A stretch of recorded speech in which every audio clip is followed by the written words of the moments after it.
I am haunted by the dreams. These visions of sidewalks under trees in varied weather. Indiscriminate in their attachment to time and place, they flash and leap about, playful as a lantern dancing lit above the deepest water.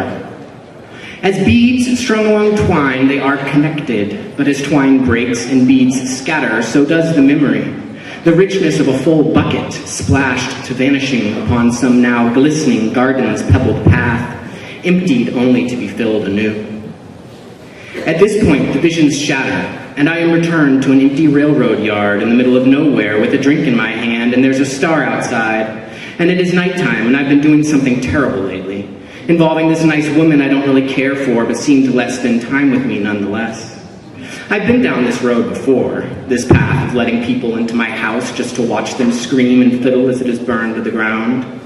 The look of ashes on the cheeks is so becoming and makes me happy inside, which is nice because lately it has been so difficult to smile. All the birds I see are black and larger than I'd like, or they are massed and swooping, like the wall of grackles that descends when dusk falls in West Texas.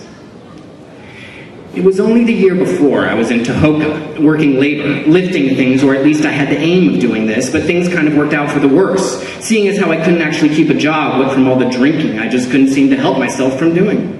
So after pretty much everyone had thrown me out of town, and by that I mean I couldn't go nowhere that would serve me a drink, I found myself a ride with a long hauler by the name of Pierogi. No relation, he told me, to the Polish dumpling of similar name, but slightly different spelling. Pierogi was a real fishy-smelling beer-bellied bastard, and he gave me the once-over as I stood on the side of Highway 380, covered in sunburn and the grit of poor hygiene, offering me a ride on the condition that I would but clean my damn broke-as-a-fuck-dummy self. So I took the first shower I'd had in months, and I started to think about quitting with this whole drinking thing when I remembered I maybe had a bit more in a little Welch's grape juice plastic bottle that I'd been forgetting about for weeks. So I up and checked my pack and found the bottle, and sure enough, it smelled strong when I whiffed it, so I made my way back to the road and nursed that grape juice like it was my own mother's sweet-burning milk, and I her as yet unbroken, only begotten son, until Pierogi rumbled up to where I was standing and honked his horn for me to hop on and ride with him all the way to San Diego. At least that was the plan. But Pierogi was one weird piece of work, the likes of which I couldn't really make heads or tail of. Maybe it was the grape working itself purple on my brain, but I'm pretty sure Pierogi told me in more ways than one that he normally mutilated and killed the people he picked up and let hitch a ride. But that with me, I was such a sorry-looking fool, and the drink had obviously left my brain peppered with as many holes as the forgotten backcountry dirt road, that I just wouldn't be worth it. For what's the fun in sticking a knife in some damn fool who just about might laugh when you do it, and laugh harder still when he up and sees the blood coming out his own damn self? Now maybe you'll be calling me crazy with me telling you this, or maybe it's just proving Pierogi's point that I was nothing but a damn silly fool. But when he finished telling me all this, and I had a chance to have a nap on it, I realized I was a mite bit hurt by the whole rejection aspect of it all. I wasn't even good enough to mutilate and torture, okay, I get that, but the guy didn't even want to kill me. And the more I drove with him, the more I was shocked that he didn't. I mean, this guy was all about killing. It was all he talked about, and he talked about it non-stop. He showed me Polaroids of so many dismemberings and disembowelings and cutthroats and chopped toes that I simply couldn't take it much more, and so I up and lost all my Welches all over Pierogi's sweaty beerfish body.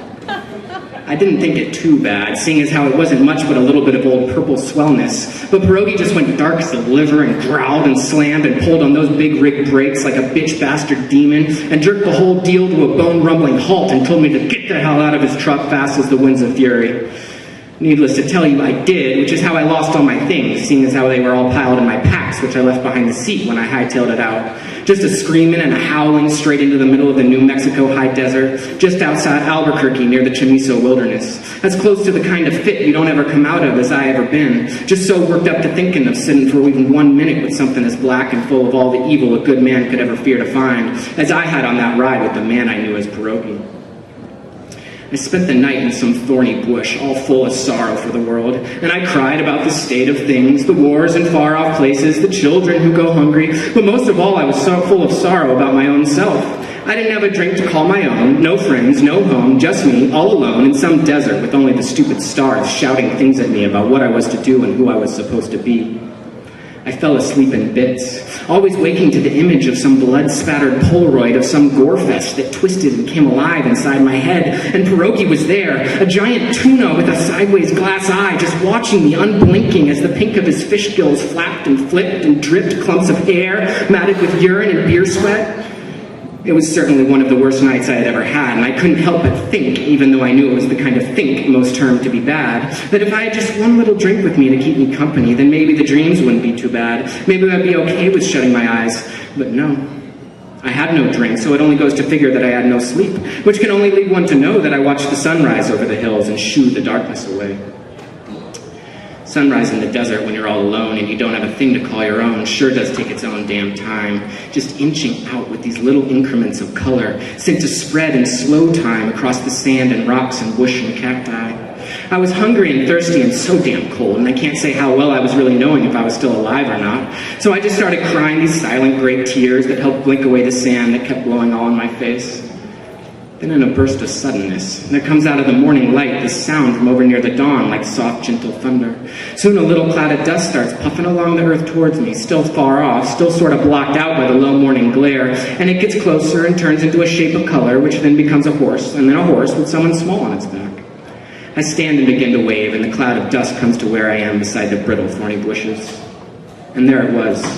The most beautiful palomino I'd seen, which some might say isn't saying much since I haven't been around as many horses as maybe some people, but I've seen my share, so I feel sure in saying it a damn sight to see that morning, with velvet shanks gleaming under a layer of fresh exertion, its eyes brown and deep, the pink of its nostrils flaring in and out with every breath.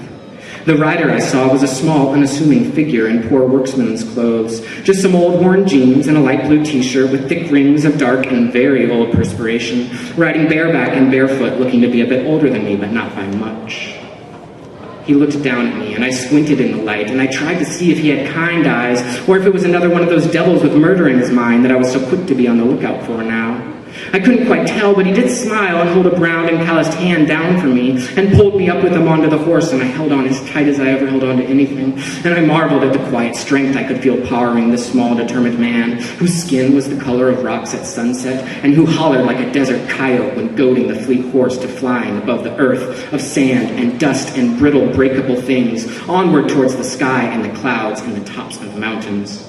It was only when we landed again, in what was according to him somewhere in Arizona,